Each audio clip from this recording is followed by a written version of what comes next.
Welcome back, everyone. This is Jennifer Tarl, and today I am excited to welcome John Couke to the program. John is based in Tokyo, Japan, and he runs an admissions consulting firm, and he helps MBA candidates get into the top programs across the world. So join me in welcoming John. Good morning, John, or good evening. How are you today? Good evening, good morning. Thank you so much, and thank you for that wonderful introduction. I really Oh, appreciate you are welcome. So let's start with what I'm curious about. How did you get to Japan? it. Oh, that's going way back here. Going way. Yeah. I came to Japan as an English teacher, like as a lot of people do. Okay. This is in the late '90s, and I just wasn't sure really what I wanted to do with myself. I wanted to travel. I wanted to see the world. That was a great job to do that. Hmm. And that's how I came to Japan initially. Okay. um, Teaching English. I ended up managing an English school for a while. And then I kind of realized that I needed to really move my career forward a little bit. So then I went to business school myself, and then came out the other end of that doing something very similar to what I'm doing now. Okay. So did you speak Japanese when you got there? No. Oh, wow. That's incredible. Okay. And now I'm curious, was your program for your MBA in Japanese? No, no, no, no, no, Oh, no, no. okay. So yeah, my MBA was done. It was done in Tokyo, but it was a full time English based program. I would Okay. say we had about 15% of the students were Japanese, and the other 85% were from all over the place. Okay. Fascinating. So tell me a little bit about exactly what you do for people, like to enter an MBA program. If someone hasn't gone to get that degree, like what do you do and what's the process? Thank you. Yeah, I do a lot of different things with any specific individual. I think one thing that we start with is talking about what schools they may want to go to. Hmm. And we also talk about their goals, like what it is they want to get out of the MBA. Do they want to transition their career? Maybe they're sponsored by their employer and they want to get a specific type of education. So we talk about their goals. We talk about the schools they want to go to. We talk a little bit about the scores that they need to get. You have to take a GMAT test, and the TOEFL. Obviously, you have to take these exams to get into the schools as well. And so all of this is part of the sort of the strategy that we're developing for their applications. And then the thing I like to start with is with the resume, actually. Like the first thing I like to do is help them build a really great looking resume, sort of look back and look at their accomplishments and look at what they've done.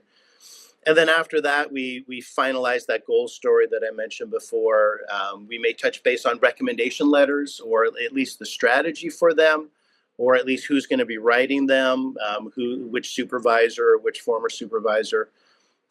We get into essays, the application itself, and then we come out the other end doing interview practice, which is basically the last stage of the process for most people. Okay, that is a grueling process. What does it mean to be sponsored by your company? A lot of companies in Japan will sponsor some of their employees to go and get an MBA, and so what this means is they're still paid. They still receive their salary while they're in business school. Wow. Um, and yeah, and I think a lot of people kind of question, like what's the value of this? And that is a very good question, by the way.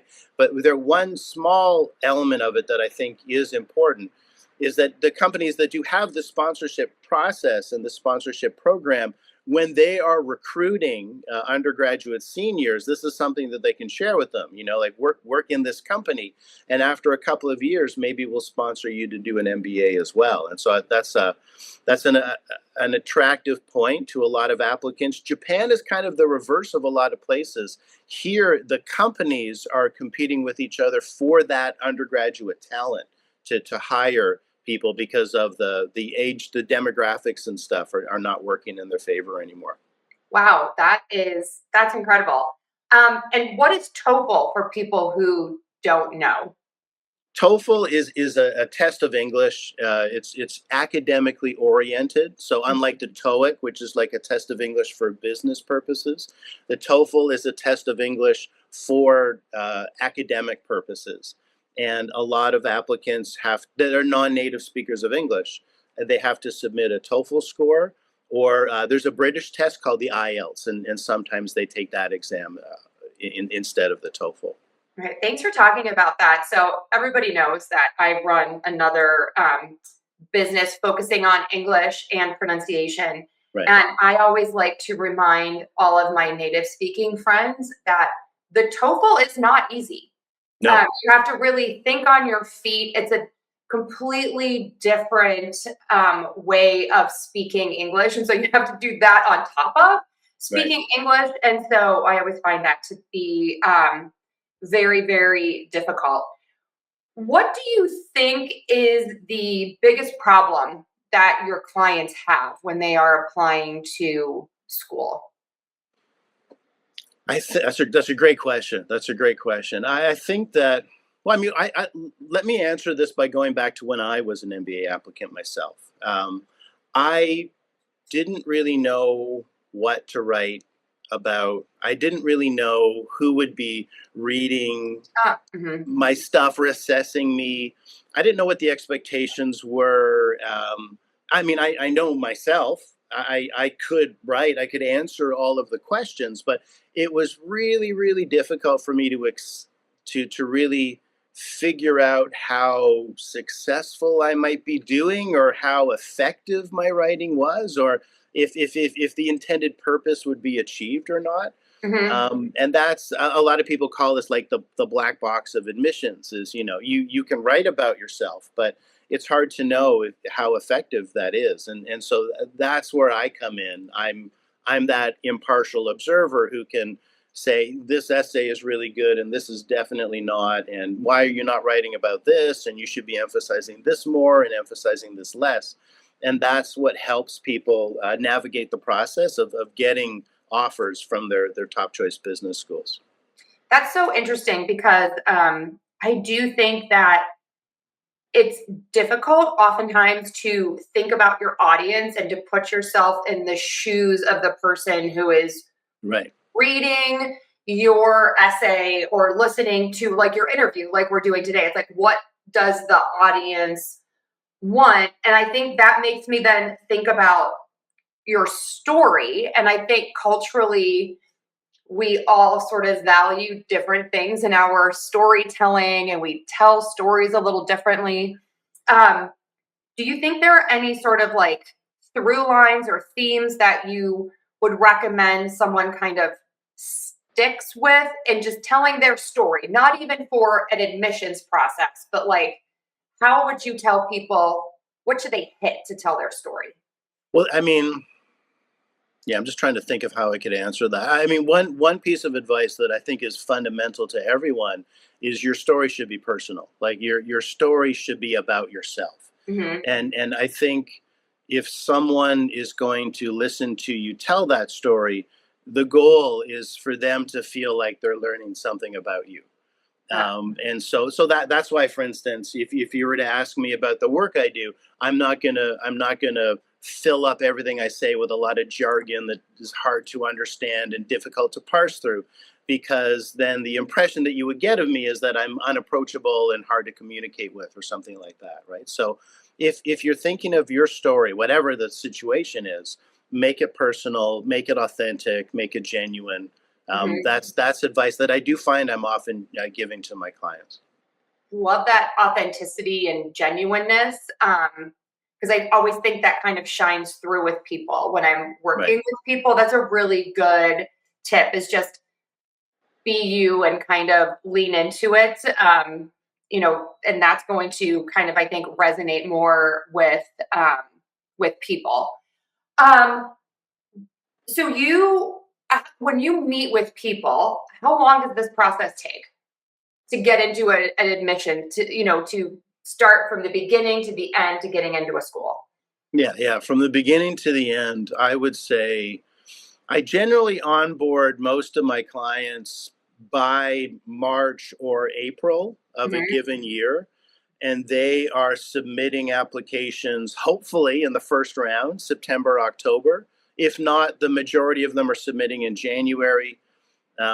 Say interviews are 2 months after that, results another month after that. So yeah, so they submit in January, they interview late February, they get the results late March. And so it's been about a calendar year that we work together, basically. Wow, that is much longer than I expected. Wow, that is a grueling process.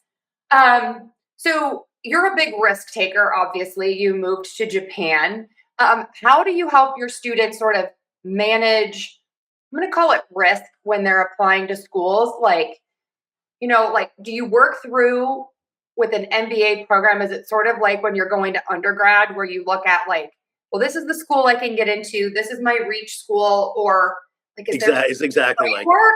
Okay. It's exactly like, Okay. except one difference is that if you're coming out of high school, you've got to keep going. You've got to go into undergrad. Whereas Yeah. if you're looking at business school, you might say, oh well, yeah, I'm only going to look at Harvard, and if I don't get it, then next year I'll apply somewhere else. A lot of high school students don't have the luxury to make decisions like that. But otherwise, you're absolutely right. So you have your reach schools.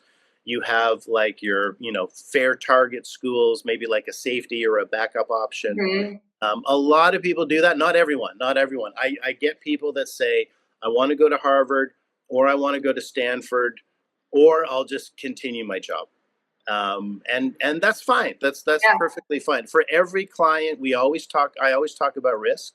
But the Mhm. conversation is a little different. If you're sponsored and you have to go somewhere, then we need to mitigate risk. Whereas some people, the whole definition of how we're going to work together is based on risk because they Mhm. only want to go to the top schools. And I just make sure that they're aware of, the chances and, how realistic that may or may not be.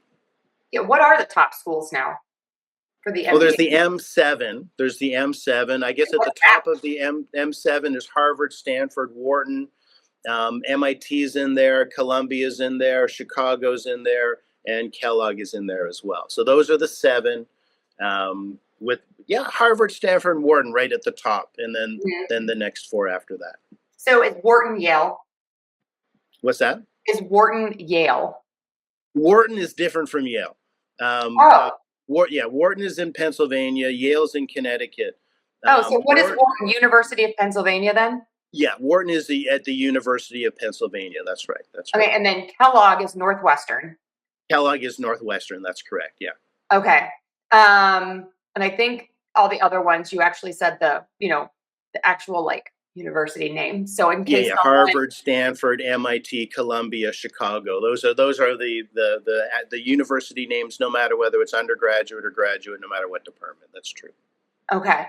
And then do you coach people on like what happens once they get in, or once they get in, are you finished with with the coaching?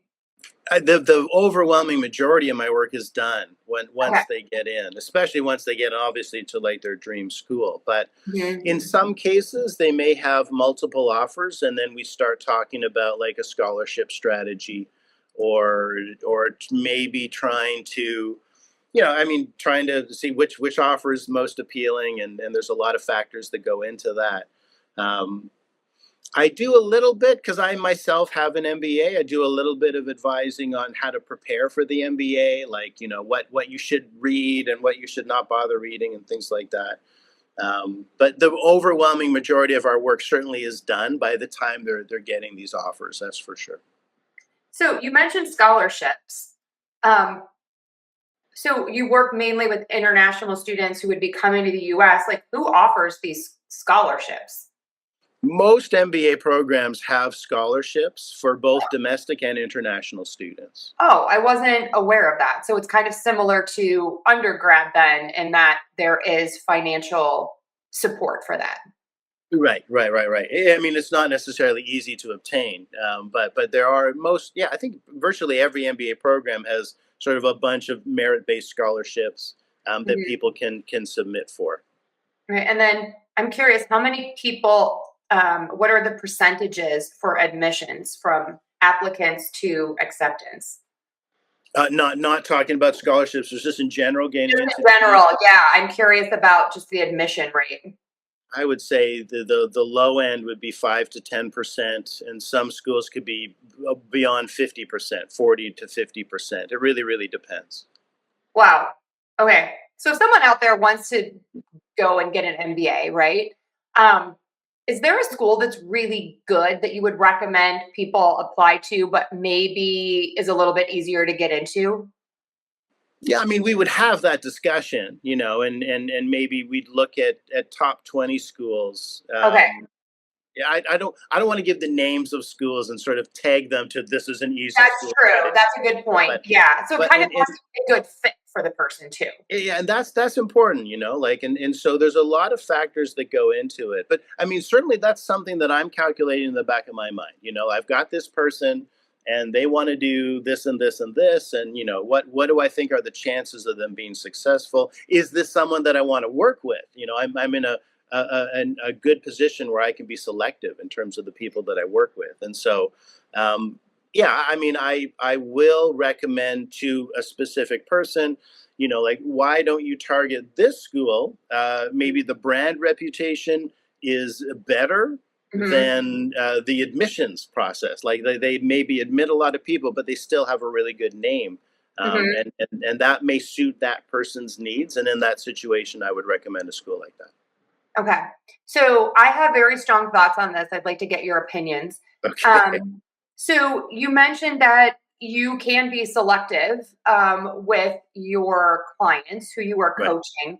Yeah. What makes a good um, candidate for coaching? Because I think this is such an important skill in life is people Yeah. who are coachable. So what are your thoughts on that? Like, what do you look for, and what can people do to kind of be a good partner in the process? Well, I learned this from Donald, whom we spoke about earlier Mhm. on, and that word you said is exactly what my answer is. People who are coachable, right? Mhm. People who listen, people who are able to say, "Hey, that's good advice." People who are self motivated, people who are going to do the work. Um, those are the types of people that I want to work with. I cannot tell you that I'm necessarily really good at picking that kind of person. It's difficult to pick that kind of person, Yeah. like it's like I'll for just about anyone, I'll do a trial. I'll do a trial call, talk about their goals, their aspirations. I'll do that with just about anybody. Mhm. Um, but that's all I've got in order to make that choice, And so Yeah. sometimes it can be difficult. Sometimes you're not necessarily choosing the people that are coachable, but ultimately that's what I'm hoping for. That I'm getting a whole bunch of coachable people. Yeah. I'm in a good position now in my business as well, where I can kind of be choosy, and I don't Yeah. have a ton of open spots for people. And I concur 100% that that is what you are looking for, because I'm a coach. I'm not really a teacher. And Mm, so, it's all about if the person really wants to do it. I don't have a magic wand. I always say I'm out of pixie dust and I can't like fix everything, but I can tell you what to do. And if you do it, then great. Um, let's see here. So have you had a mentor to learn all of this, or just like a mentor in life that you've learned from? Like, how well, did you learn this career? It's yeah, not. so specific to the counseling, Mhm. right out of business school, I joined a large company here in Tokyo that did admissions counseling. Oh, So I actually joined a team of consultants. And a lot of those people I'm still in touch with regularly now. And so I would include them as my mentors in two ways. Number one, actual formal training, like they mhm. trained me how to do this. And then number two, like, as they went off and started their own businesses, I would look back over years of documents and things that they had done with former clients, and just sort of navigate the path and the process and the improvement in documents over time, and just sort of self-taught myself quite a bit as well. But that group that I joined after I finished business school, I would call them my mentors.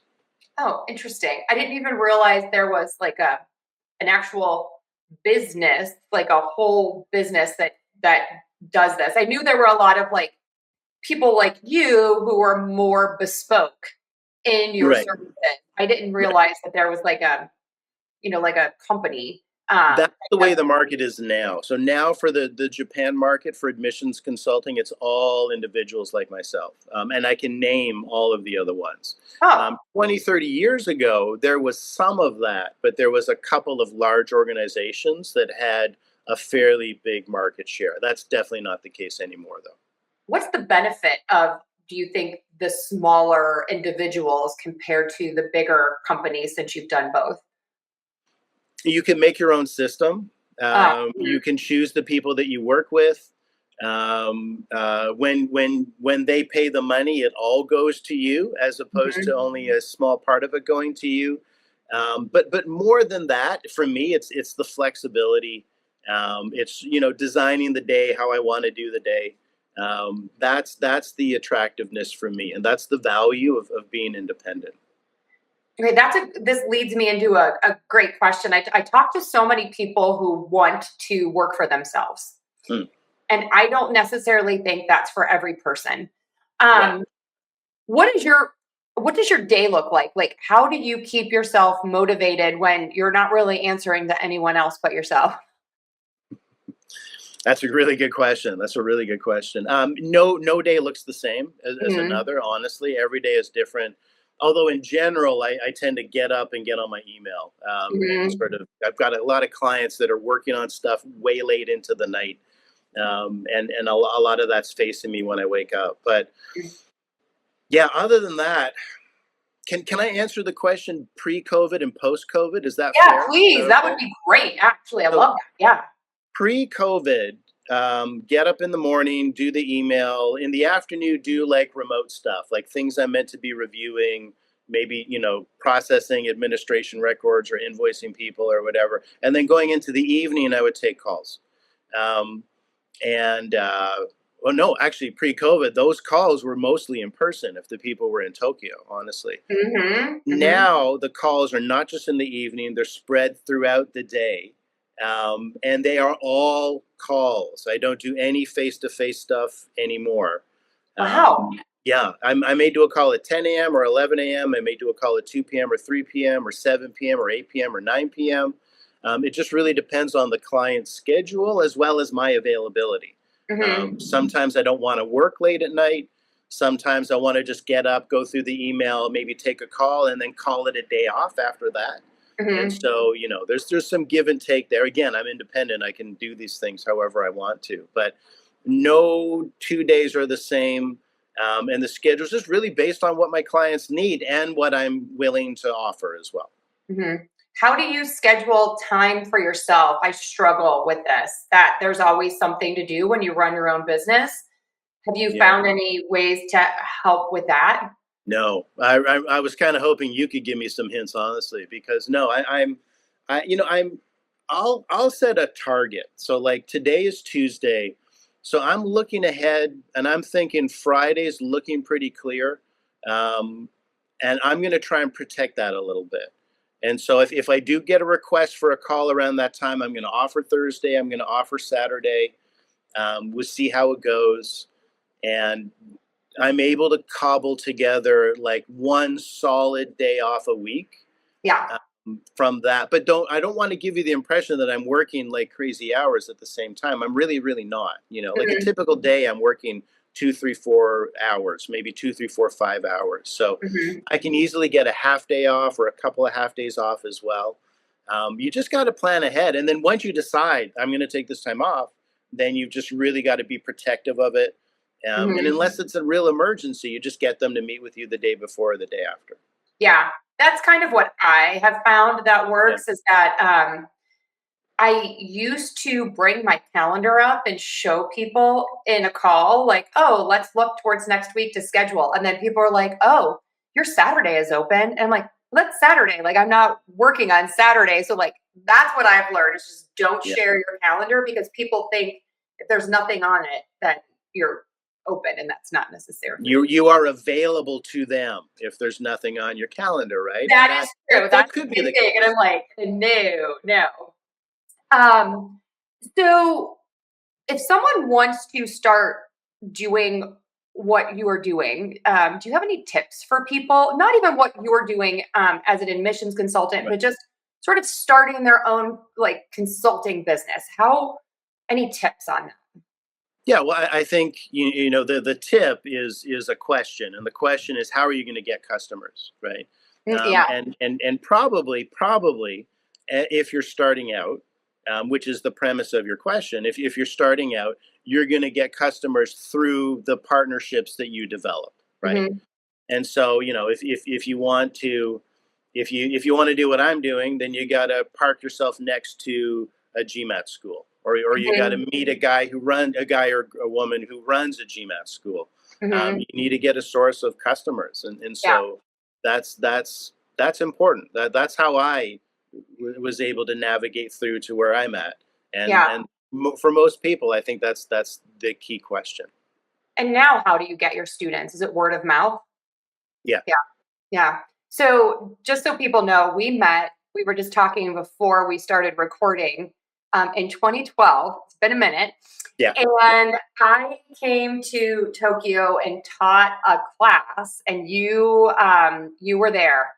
Yeah. And my tip for people is always like you just said, you have to get started. But then once you get started, if you're doing a good job, you keep getting referrals That's it, the exactly. same people. I am literally working with some of the same students that I met there and their friends and their colleagues. And now these people are like executives in companies.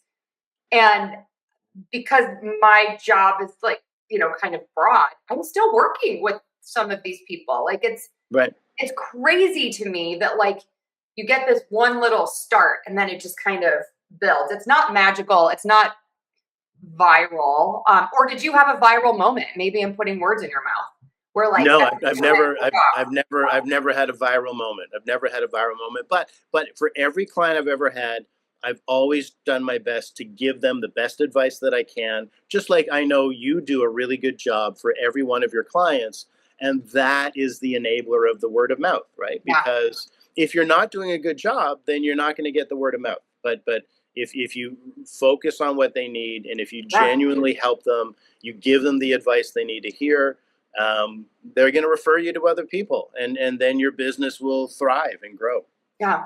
So that makes me think I have changed my process slightly over the years because of feedback from students. Have you changed anything over the years or is it pretty much the same? I Because you're in feel like I'm the changing industry. things like Yeah. every day still, Okay. honestly. Like, I feel like, like I'm always, is this the right way to be doing this? Should I be trying something in a different way? My intake form I change a little bit just about every year. Hmm. um, I'm constantly changing things a little bit, but I'm Hmm. not like reinventing the wheel. Like I'm not sitting down and thinking, okay, let's rebuild this. But I'm Hmm. just always tweaking. I'm always tweaking a little bit. Yeah. Okay. Is there anything that I haven't asked you that we need to talk about? I don't know. That's a great question. I'm in the moment right now. I'm Mhm. really developing empathy for my own clients who interview for MBA programs. Okay. And I'm like, hey, just work hard and practice a lot, and it's going to be fine. Hmm. And you just put me on the spot with that question, and so I don't know. I guess, yeah. I mean, but just back to what we were talking about before, right? I mean, if you're starting out and you've devised some type of service that's going to help your customers do something a little bit better, Hmm.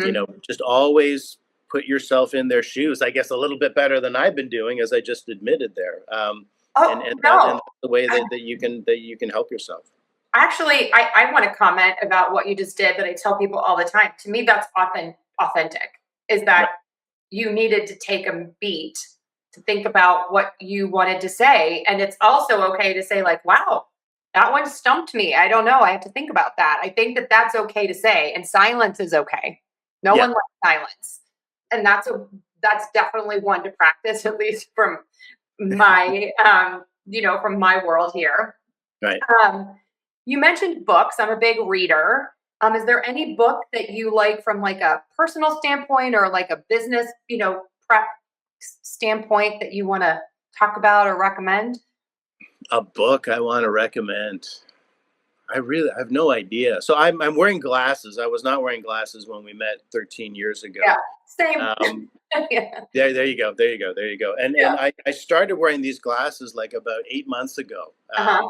And up until then, I was not reading books because I was not willing to be real with myself that I cannot see the words on the page. Yeah. So I got these glasses and I started reading tons of stuff. But I mean, honestly, I found I was just rereading stuff that I was reading in university. I was reading a lot of Fitzgerald and a lot of Hemingway and a lot of Faulkner. I did a lot of 20th century American lit in university. So Okay.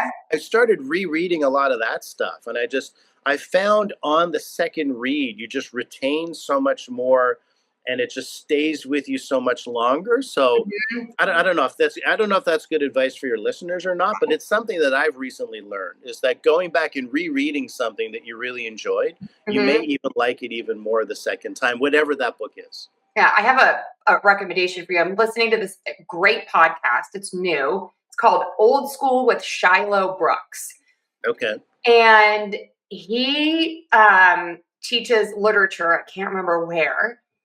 And he has people come on and they talk about a book that changed their life.